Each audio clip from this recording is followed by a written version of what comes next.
마리아와 요셉이요 베들레 성에 들어가서 그 묵을 곳을 그렇게 찾아 헤매고 있었습니다. 그래서 여관이 다 10,000원이었어요. 근데 이제 마지막 여관에 이제 다다라 가지고는 이제 지친 몸을 이끌고 그래도 그 문을 꽝꽝꽝 두드리면서 외칩니다. 주인 양반, 주인 양반 하고 외칩니다. 그 소리를 듣고 이제 주인이 나왔습니다. 나오니까 이 요셉이 이렇게 사정을 합니다. 정말 급하게 되었습니다. 지금 다 찾아봤는데 아무것도 저희를 받아주는 그런 곳이 없습니다. 여기가 마지막인데요. 지금 금방 애가 나오려고 하고 있습니다. 제발 저희들이 하루 묵을 수 있는, 머물러서 아이 낳을 수 있는 방을 좀 주십시오 라고 막 사정을 하는데 참 그 주인이 비정하게 이렇게 이야기합니다. That's not my fault. 그건 내 잘못이 아니요 라고 그렇게 이야기를 하니까 요셉도 머리를 근질면서 그게 제 잘못도 아닙니다 라고 그렇게 이야기하는 거예요. 뭐 아시겠지만은 그 마리아를 임신케 한 게 자기가 아니라는 거죠. 자기 아기가 아니라는 거죠. 네. 보면요, 참 요셉이 참 안 됐습니다. 보면은 이제 크리스마스 이제 공연을 아이들이 하는 거 봐도요, 보면은 이제 그 네티비티 씬이라고 그러잖아요. 그래서 그 강부에서 아기 예수님께서 구유에 누이시고 또 거기에 이제 마리아가 있고 또 이게 동물들이 이렇게 바라보면서 하는 그 네티비티 씬이라고 그렇게 이야기를 합니다.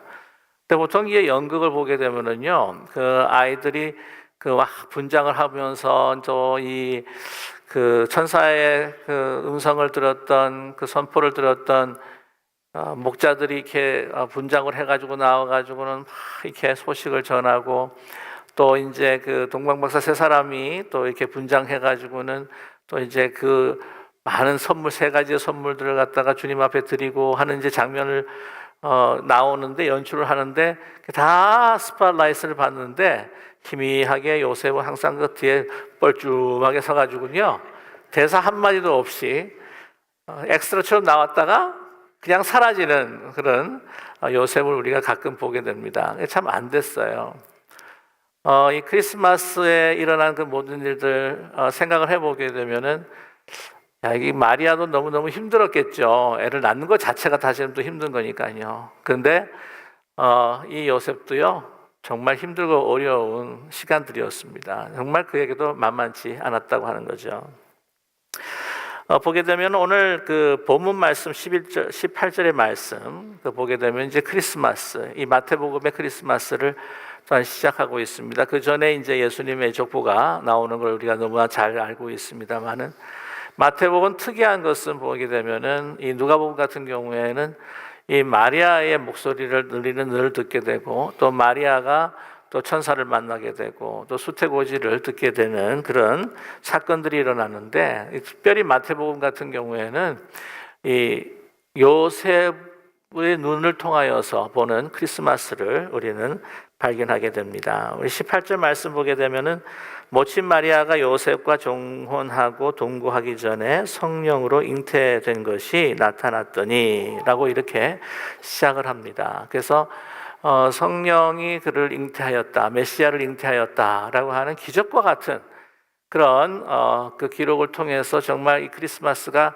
하나님의 환한 영광으로 환하게 시작하는 것 같은데 깊이 생각을 해보게 되면은 요셉 개인에게는요 뭔가 고민거리가 많아지는 그 삶에 뭔가 어둠이 막 짙어지는 그러한 크리스마스의 시작으로 또 기록되고 있다고 하는 것을 볼 수가 있습니다.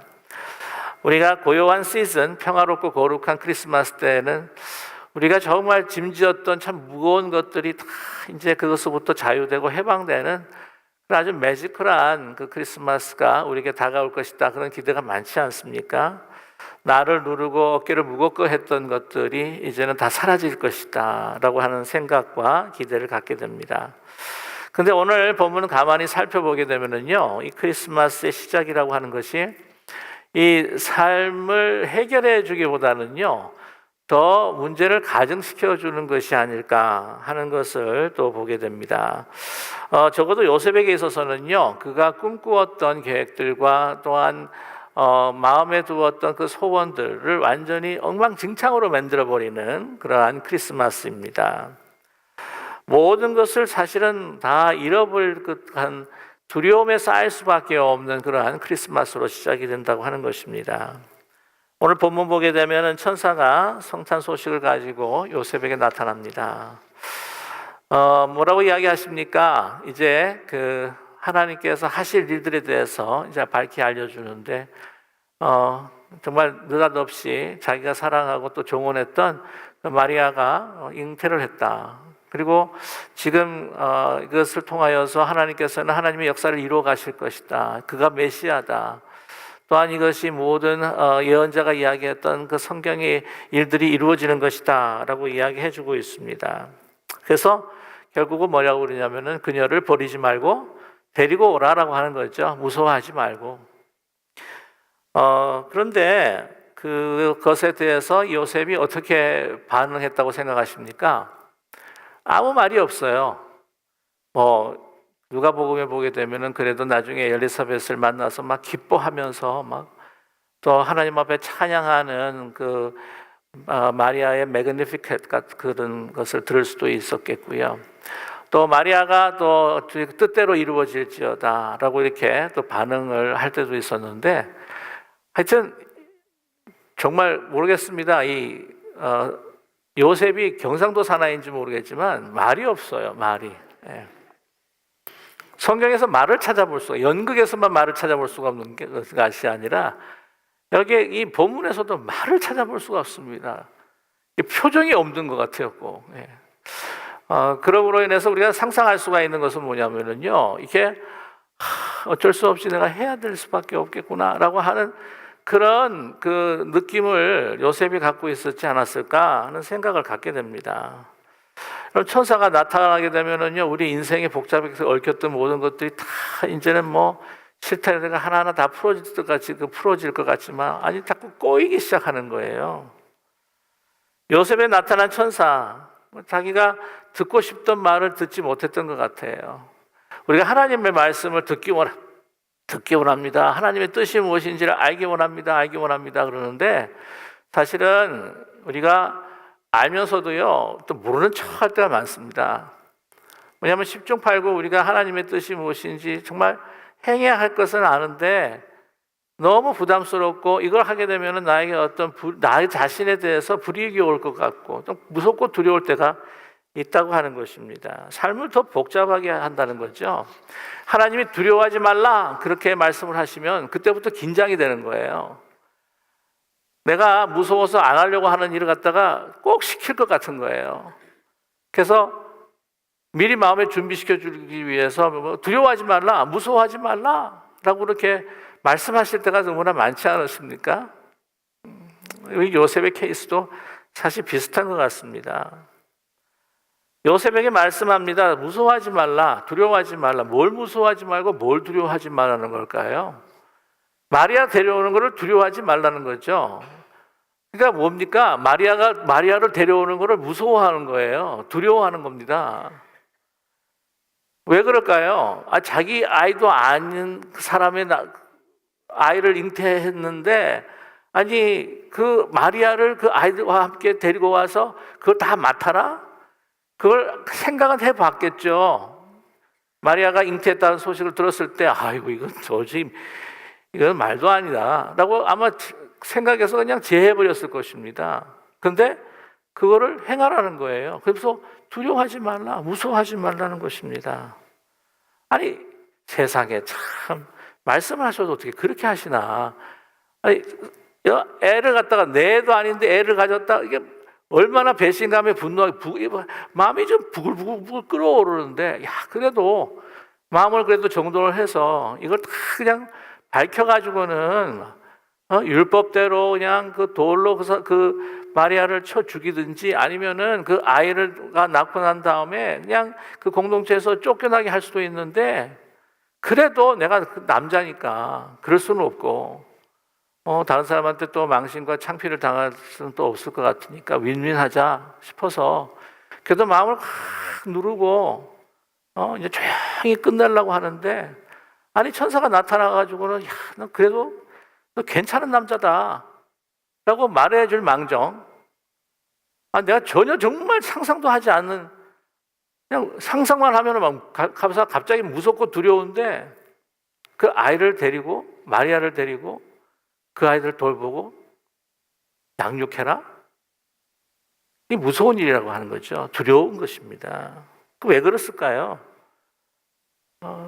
자기가 지금 꿈꾸었던 꿈도 다 깨어진 것뿐만이 아니라 동네 사람들이 나중에 나를 보고 어떻게 할 거냐. 물론 이렇게 말을 안 하고 그냥 데려와가지고는 평생 그냥 무덤에까지 비밀로 지킬 수도 있을지도 모르겠지만 하도 동네가 좁으니까 다 알려질 텐데 이걸 어떻게 감당할 수 있을까 내가. 여러분 그 요셉이요, 좀 이렇게 좀 시시하게 보일지라도요, 그 요셉이 굉장히 뼈대 있고 계보가 있는 집안에서 난 자손입니다. 아시죠? 이 다윗의 자손이에요. 그 마태복음 1장 1절에서부터 16절까지 보게 되면은 그 쭉 족보가 나오는데, 그래서 그가 그러한 족보와 그 계보를 가지고 있는 사람이기에 그런 율법을 정말 어떻게 하면 잘 지킬 수 있을까? 어떻게 하면 하나님 앞에 선한 신앙생활을 할 수 있을까? 그래서 참 의로운 사람으로 살아가기를 그렇게 원했습니다. 그리고 자기가 정말 평범하지만 그러나 참으로 안정되고 좀 다른 사람 보기에는 좀 칭송이 되고 의롭다고 하는 가정을 꾸며나가려고 하는 그런 상황 속에서 이런 일이 벌어졌으니까 얼마나 답답하고 참 그렇게 불안하겠습니까? 근데 모든 것을 다 그렇게 해결하려고 하는데 그렇지 않고 그 아이들을 데리고 오고 마리아를 데리고 와가지고는 이 세상도 그렇고요, 이 사람들이 어떤 때는 뭐 비난하고 힐난하고 또 이렇게 막 헐뜯고 이러는 세상에 있어서 그냥 남의 일이라고 얼마나 말을 많이 하는 그런 세상인데, 이 동네에서 그런 지탄을 받고 그 눈초리를 받으면서 내가 어떻게 감당할 수 있을까? 자기의 명예, 자기가 가지고 지금까지 세워놓은 자기 어떤 위신 같은 것들이, 자기의 의로움들이 다 그냥 상실될까 봐 두려워하고 있다고 하는 사실이죠. 저와 여러분, 사실 참 우리도 많은 것들을 두려워하며 살아갑니다. 미래에 대한 불확실성, 그 미래가 우리의 평안하고 또 안정된 그 삶을 보장해주지 못한다고 생각한다면 우리 두려워하잖아요. 뿐만 아니라 내가 공들여 세웠던 나에 대한 이미지, 위신, 이런 명예들이 실추가 될 때에 우리는 두려워할 수밖에 없습니다. 그러한 상황에 놓여 있는 요셉, 그러나 뭐라고 말씀하시죠? 두려워하지 말라, 무서워하지 말라라고 이렇게 말씀하고 계십니다. 왜냐? 무서워하지 않고 두려워하지 않고 그것을 극복해 간다면은 너가 상상할 수도 없었던 정말 놀라운 하나님의 은혜와 기적을 너는 보게 될 것이다. 그렇게 말씀하는 것입니다. 저와 여러분, 우리가 하나님의 말씀을 순종하기에 우리는 많은 것들을 잃어버릴 수 있는 그런 위험 부담이 우리에게 주어집니다. 그렇지 않습니까? 나의 편안한 안주하는 그 생활의 영역을 벗어나야 할 때에 그 미래가 나에게는 어떻게 펼쳐질지 모르고, 또 우리는 두려워할 때 불확실성한 그 미래에 대해서 우리가 두려워할 때도 있지만은요, 내가 이렇게 하면 분명히 이런 일이 일어날 것이라고 하는 것을 우리는 미리 예상을 하기 때문에 더 두려운 거예요. 내가 주님의 말씀대로 이행을 한다고 한다면 그런 위험 부담을 통해서 나에게 오는 불이익, 내가 과연 감당할 수가 있을까? 내가 세상과 타협하지 아니하고 주님을 붙들 때 나에게는 분명히 불이익이 오게 될 것이다. 내가 가진 또한 그 소유들과 자산들이 또한 상실될 것이다. 나의 위신과 명예가 실추될 것이다 라고 생각을 할 때에 우리는 두려워하지 않을 수밖에 없습니다. 그러나 주님께서는 우리에게 말씀하십니다. 너의 안주하는 그 영역을 넘어서서 그 두려움을 넘었을 때에 내 꿈이 아니라 하나님의 꿈, 나의 일이 아니라 하나님의 일, 나의 이 짧은 생명이 아니라 하나님의 영원하신 생명과 그 기쁨과 그 은혜와 능력이 어떻게 우리 눈앞에서 펼쳐지게 할 것이다. 그럼 믿으십니까? 요셉을 그 두려움에서부터 벗어나서 하나님의 사역에 동참시키고자 하는 바로 천사의 그 음성 선포가 우리의 귓가에 들리고 있다고 하는 사실을 여러분 믿고요. 나에게 요청하시는, 나에게 말씀하시고 선포하시는 바로 그 크리스마스의 그 메시지가 무엇인지, 우리의 부르심이 무엇인지 우리 대강절 시즌을 지나면서 우리가 하나하나 밝히 알아들을 수 있는 우리 모두가 될 수 있기를 간절히 소망합니다. 오늘 말씀을 보게 되면은 이 요셉이 그 두려움을 넘어서서 사실은 하나님 말씀에 순종을 했을 때에 그는 메시아의 돌보는 자가 됩니다. 자기 아이가 아니죠. 하나님의 아이입니다. 하나님의 아들입니다. 한마디로 이야기를 한다면은 이 요셉은 메시아의 돌보는 자, 또한 그 메시아가 하나님 자신이었기 때문에 하나님을 돌보는, 여러분, foster parent, foster father, father로 역할을 감당할 수 있었다고 하는 것, 그것이 얼마나 놀라운 일입니까? 하나님께서 우리에게 주시는 이 세상을 향한 희망의 carrier, 그릇이 되고 그것을 운반하는 도구가 된다고 생각할 때에 하나님께서 온 일을 향하신 그 구원의 역사를 펼치시겠다고 하시는 하나님의 그 뜻을 담아서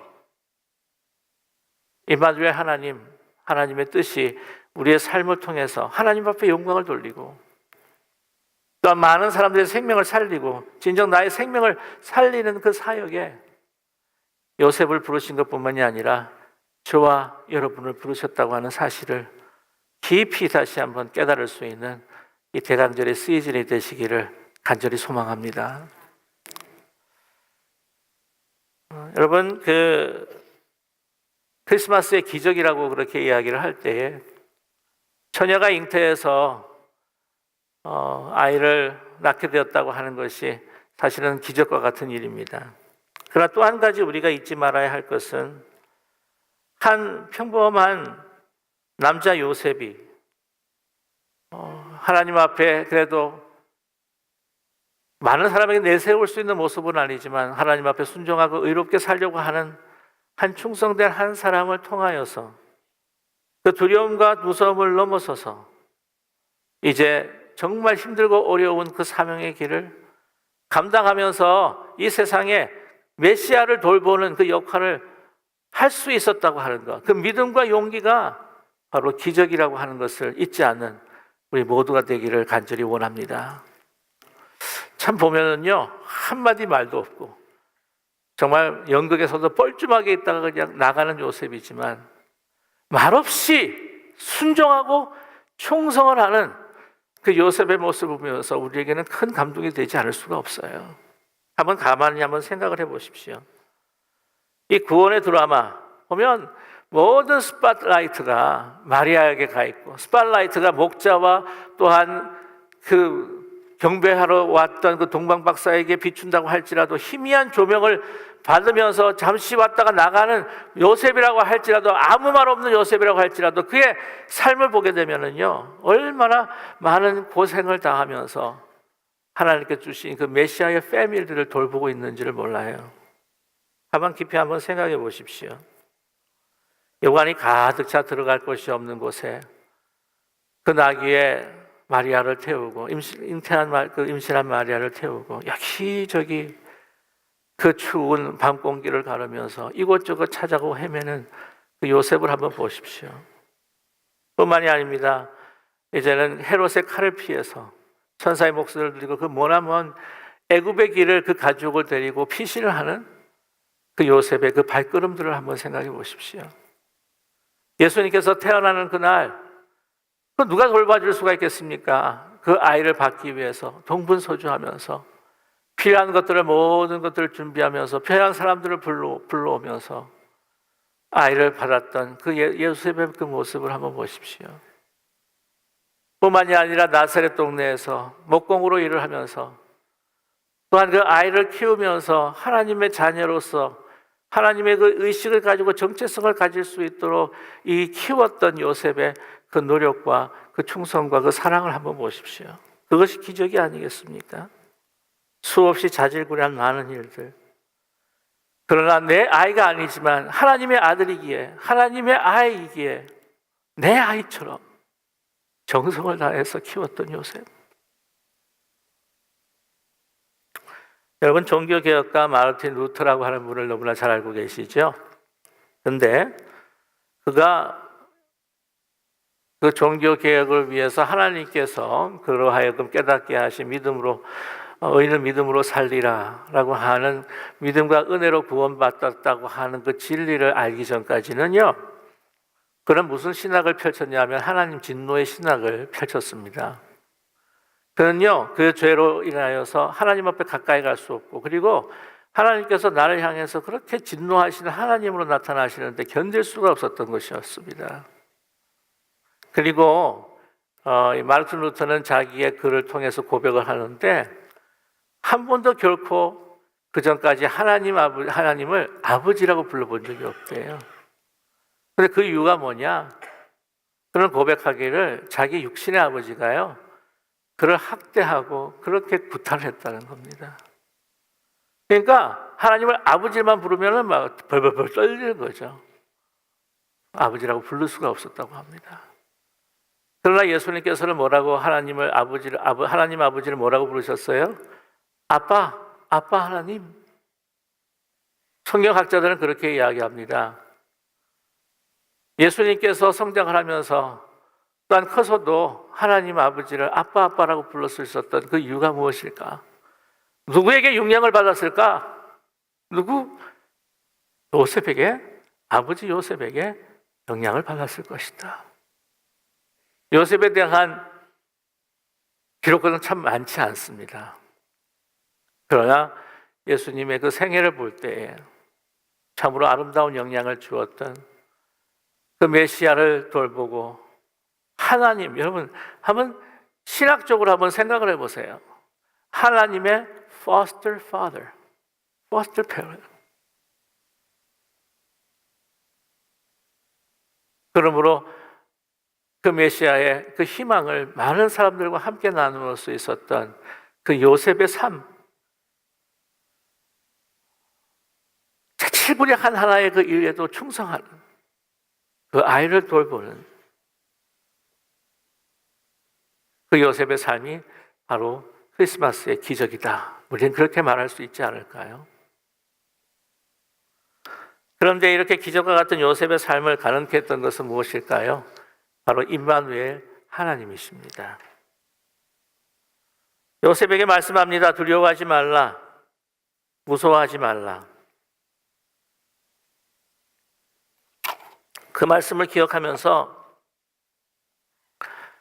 그 아이를 키우면서, 예수님을 키우면서 그의 자라는 성장하는 그 모습과 그 깊은 아버지와의 아들 관계를 통하여서 하나님이 나와 함께 하시는 그러한 관계가 바로 이 임마누엘 하나님의 그 능력과 은혜로구나. 그는 늘 그 예수님을 바라보면서 그 예수님을 함께 같이 시간을 보내면서 갈수록 임마누엘 하나님의 신앙이 더욱더 분명해지지 않았을까요? 저와 여러분, 우리가 평상시에 어떤 삶이라고 할지라도, 여러분 내 아이가 아니라고 할지라도 그 아이를 나의 아이처럼, 내 믿음의 형제 자매를, 내가 혈육의 형제 자매가 아니라고 할지라도 나의 형제 자매처럼 그를 위해서 나누고 사랑하고 함께 돌볼 때에 크리스마스의 임마누엘의 하나님이 바로 우리와 함께 하시다고 하는 분명한 증거를 우리는 체험하고 목격하고 우리는 경험하게 될 줄로 분명히 믿습니다. 여러분, 혹시 찰스 콜슨이라고 하는 분 혹시 아시고 계신가요? 찰스 콜슨이라고 하면은 이제 닉슨 대통령이 워터게이트 사건으로 인해서 퇴임하게 되었는데, 그 워터게이트 사건의 사실은 주역이었습니다. 닉슨 대통령의 측근으로서 불법적인 정치 활동을 아주 일삼았던 사람이었는데, 워터게이트 사건으로 인해서 7개월간 교도소 생활을 하게 되죠. 그러나 그 감옥에서 주님을 만나게 됩니다. 임마누엘 하나님을 만나게 되는 것입니다. 그래서 그 임마누엘 하나님을 통해서 주님을 영접하고 또한 그는 위대한 전도자가 되었습니다. 2004년 타임스인가 그때 봤을 때에 가장 세계적인 영향력을 미친 미국의 25명 중에 하나로 뽑힌 적도 있었습니다. 여러 저서 가운데에 한 저서가 있는데 Burden of Truth, Defending Truth in an Age of Unbelief라고 하는 책이 있어요. 참으로 가벼운 세상 속에서의 진리라고 하는 책인데 그 책에서 크리스마스 때에 잊을 수 없는 임마누엘 하나님의 그 은혜를 체험한 것을 기록하고 있습니다. 그가 이제 추록을 하고 난 다음에 예수님 영접하고 난 다음에 추록하고 난 다음에 그 교도소 선교에 그렇게 마음을 다하였습니다. 근데 교도소 선교를 하는 가운데에 그 천사의 그 나무라고 하는 그 프로그램이 있었는데 그 천사의 나무라고 하는 프로그램은 뭐냐면은 그 교도소에 수감되어 있는 그 사람들의 그 가정의 자녀들에게 크리스마스가 되면은 선물을 이렇게 갖다 주는 그런 프로그램이었습니다. 전달이 선물을 전달하기 위해서 좀 이렇게 낡은 그 주택가로 들어가서 주택 단지로 들어갔었을 때에 한 9살쯤 돼 보이는 그 소년이 맞이했다고 합니다. 그래서 그 소년에게 이제 선물을 건네면서 메리 크리스마스라고 이제 인사를 한 것이죠. 그러면서 물었습니다. 너의 이름이 뭐냐? 그랬더니 제 이름은요 임마누엘이에요. 그랬습니다. 임마누엘? 그 이름의 뜻이 무엇인지 아니?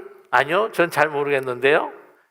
그러면서 마태복음 1장 23절의 말씀을 펴주면서 임마누엘이라고 하는 것은 하나님 우리와 함께 계신다라고 하는 말이야 라고 했으니 그 아이가 웃습니다. 근데 얼마 있다가 엄마가 이제 직장에서 돌아온 거예요. 직장에서 돌아오는 엄마한테 이제 달려가서 그냥 허그를 하면서 엄마, 제 이름의 뜻이 무엇인 줄 아세요? 뭔데?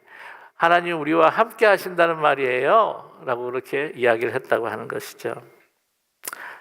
범죄가 들끓는 아주 누추한 주택 잔지였다고 합니다. 그러나 그 어린아이가 그 선물을 받고 또한 자기의 이름의 뜻이 무엇인 줄 알면서 기뻐하면서 엄마에게 소리쳤던 하나님이 우리와 함께 하신다는 뜻이래요 라고 하는 그 말, 그 소리가 울려 퍼지면서 그는 고백하기를 그 순간 나는 성탄의 메시지가 선포되는 것을 들었다 라고 고백했습니다. 그리고 이같이 경험을 기록하고 있습니다. 그의 말입니다. 하나님은 언제나 우리와 함께 하신다.